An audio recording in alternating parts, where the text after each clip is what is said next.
ஸ்ரீரங்கம் ரங்கநாதர் கோயில் வைகுண்ட ஏகாதசி விழாவின் முக்கிய நிகழ்ச்சியான பரமபத வாசல் திறப்பு நாளை அதிகாலை நடக்க உள்ளது.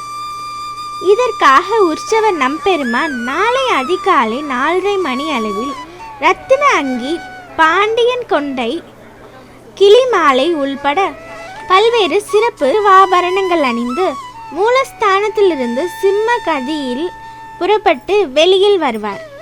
முன்னதாக விரஜா நதி மண்டபத்தில் அவர் வேத விண்ணப்பம் கேட்டருள்வார். அதனைத் தொடர்ந்து காலை 5:45 மணி அளவில் பரமபத வாசல் திறக்கப்படும்.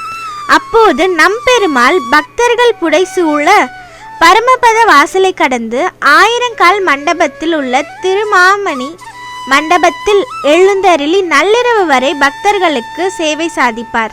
நள்ளிரவு 12 மணி அளவில் அங்கிருந்து புறப்பட்டு அதிகாலை 1:15 மணி அளவில் மூலஸ்தானம் சேருவார்.